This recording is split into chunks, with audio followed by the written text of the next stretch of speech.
Tema número 5, la oración. Clama a mí, Jeremías 33:3, y yo te responderé y te enseñaré cosas grandes y ocultas que tú no conoces. Podríamos definir, ¿verdad?, de muchas formas la oración, como un medio de gracia, como la forma de comunicarnos o hablar con Él. Pero hoy día vamos a tocar algo diferente. Vamos a hablar acerca de la silenciosa espera delante de Dios. Amado, la oración no radica principalmente en cómo lo hacemos, en la forma en que lo hacemos. Porque yo podría estar de guatita orando al Señor, pero mi corazón está lleno de orgullo, lleno de falta de perdón. No es la forma, no es el sistema, no es si es arrodillado, es acostado, es la intención del corazón de poder comunicarnos con Dios con toda honestidad.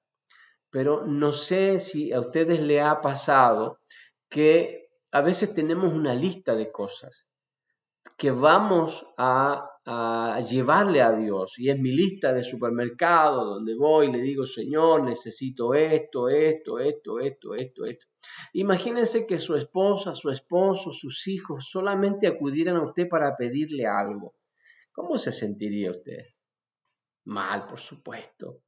¿Por qué? Porque imagínense que sería solo por conveniencia. Vemos un poquito, ¿verdad?, lo que sucedió cuando Dios multiplica los panes y los peces. Cuando Jesús lo hace, la gente comenzó a decir: oye, hagámoslo rey a este hombre. ¿Por qué? Porque no vamos a tener necesidad de trabajar, vamos a tener pan y peces gratis, así que hagámoslo.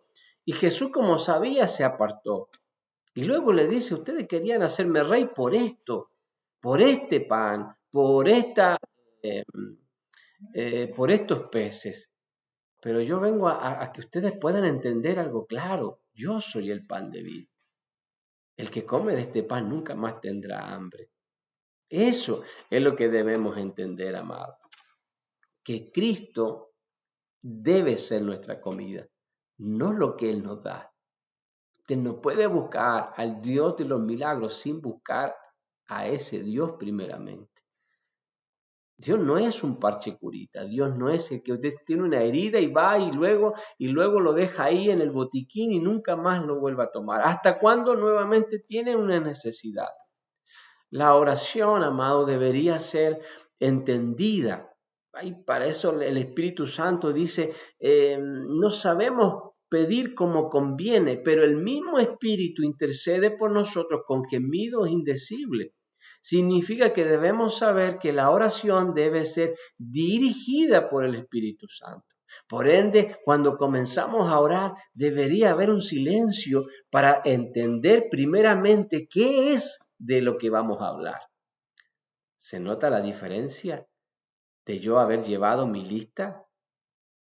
Porque ¿qué es más importante? ¿Lo que usted le quiera decir o lo que él quiera decirle a usted? La experiencia dice de un pastor que fue invitado a la Casa Blanca en Estados Unidos a hablar con el presidente, y él llevaba su discurso, ya tenía todo aprendido, lo había practicado en su hogar. ¿Qué es lo que le iba a decir al presidente? Cuando ya estaba a punto de entrar, alguien lo llama hacia un lado y le dice: usted va a hablar con el presidente, pero no puede hablar ni de esto, ni de esto, ni de esto. Puede hablar de estos temas, pero no de estos. Se le fue al piso ese discurso que tenía preparado. ¿Qué significa eso? Que cuando vamos a hablar con el Padre, que la Biblia dice que el Espíritu de Dios conoce hasta lo más profundo de Dios, debemos saber de que usted y yo deberíamos tener esa inquietud. ¿Qué es lo que vamos a hablar este día? Pero no lo que usted y yo queramos, sino lo que Él quiera hablarnos, lo que Él quiera ministrarnos. Debemos esperar, amado, que el Espíritu nos vaya ministrando, nos vaya dirigiendo cada palabra que vamos a decir.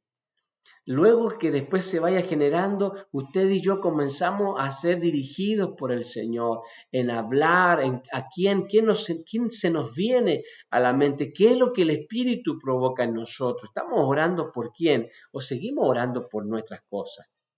Que mi casa, que mis hijos, que yo.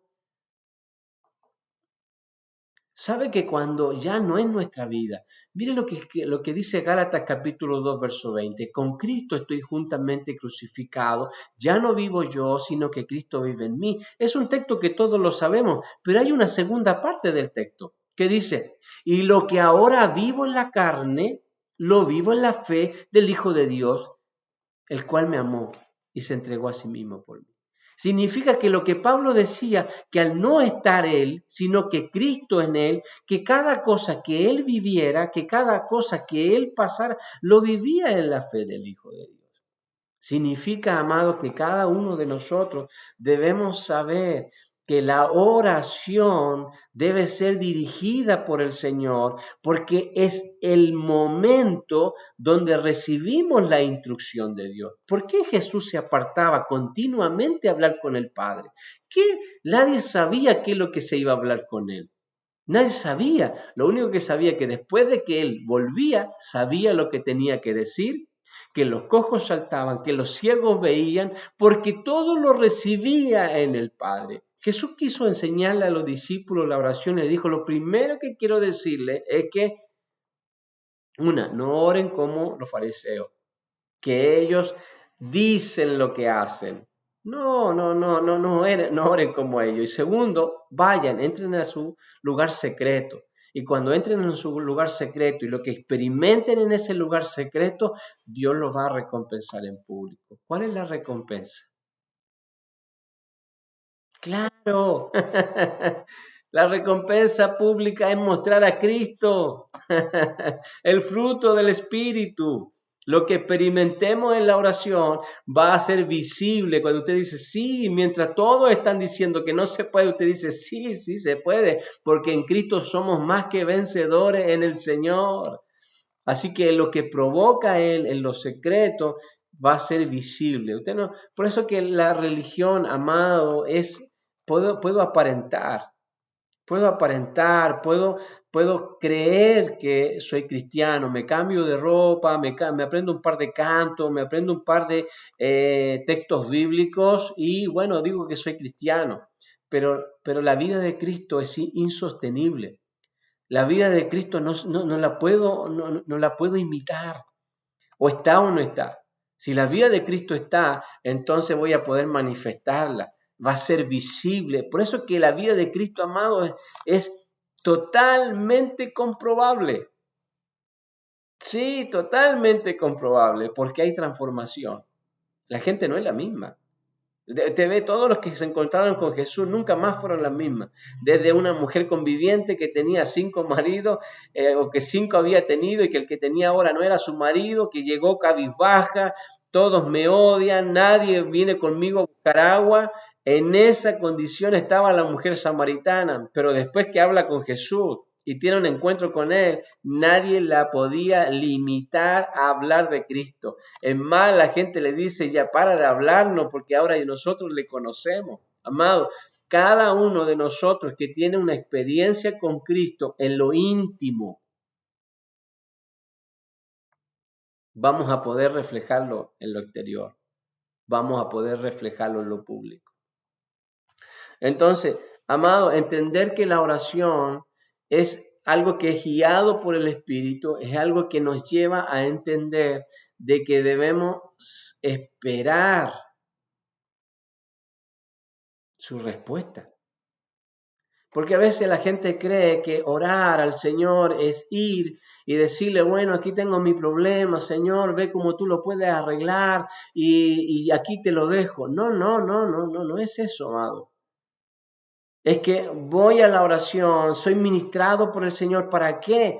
Para que me corresponda hacer lo posible. Dios es el Dios de lo imposible. Hay algo que me toca hacer. Hay algo que a usted le toca hacer. Mire, si usted va a las plantas del Señor y comienza a orar, le dice, Señor, no tengo trabajo, necesito que tú me abras una puerta. ¿Sabe lo que va a suceder si el Espíritu lo ministra? Es que usted se levante desde ahí y dice, ay, ¿cómo no se me había ocurrido esto? Voy a ir allá, voy a golpear. La Biblia dice que el que golpea se le abre, el que busca, el que llama se le va a abrir. Entonces, cuando entendemos eso, que la oración no es simplemente dejárselo aquí al Señor y que Él haga todo, no. Debemos saber que Él nos ministra para levantarnos desde ahí. Y como aparecía en una imagen una vez, entramos como gatitos, pero salimos como leones. Eso es la oración. Algo tiene que suceder. O Dios te va a decir que sí, o te va a decir que no, o te va a decir muévete ahora, o te va a decir detente, o te va a decir termina con eso. Porque ahí en la oración el Espíritu te va a decir, oye, pero ¿y ese rencor, y esa falta de perdón? Tienes que soltarlo. Cada vez, amado, que estamos en su presencia, algo tenemos que ser ministrado. Por eso, deje de hacer la lista para decirle cosas a Dios. Porque cuando ya está su gobierno en nosotros, ¿sabe por qué pasan a hacer nuestras cosas ya de lado?